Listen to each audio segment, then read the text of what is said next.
शेतात किडींचा प्रादुर्भाव दिसायला लागला की आपण लगेचच कीटकनाशकांच्या फवारणीचा विचार करतो. पण आपल्या शेतामध्ये एक नैसर्गिक मित्र आहे जो आपल्याला कीड नियंत्रणामध्ये मदत करतो आणि तो म्हणजे पक्षी. पक्ष्यांना शेतात थांबण्यासाठी उंच जागा उपलब्ध करून देणारी एक साधीशी रचना म्हणजे पक्षी थांबा.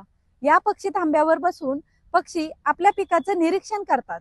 त्यामध्ये आढळणाऱ्या आळ्या, किडी यांना ते आपलं भक्ष्य बनवतात आणि पिकाला कीडमुक्त करण्यास आपल्याला नैसर्गिकपणे मदत करतात.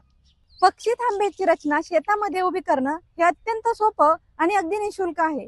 यासाठी आपल्याला बांबूच्या 2 काठ्या घ्यायच्या आणि टी आकारामध्ये त्या उभ्या करायच्या. त्यामुळे पक्ष्यांना उभं राहण्यासाठी जागा उपलब्ध होणार आहे. साधारणपणे एकरी आपण 8 ते 10 या प्रमाणामध्ये हे पक्षी थांबे लावल्यास पक्ष्यांना आकर्षक जागा उपलब्ध होते. पक्षी त्याकडे आकर्षित होतात आणि त्यावर पक्षी बसल्यामुळे आपल्याला नैसर्गिकपणे कीड नियंत्रण करणं सोपं होतं.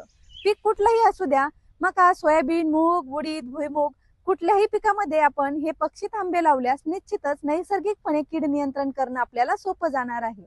तेव्हा मग आजच आपल्या शेतामध्ये पक्षी थांबे लावूया आणि कीटकनाशकावरचा खर्च कमी करून नैसर्गिकपणे कीड नियंत्रण करूया.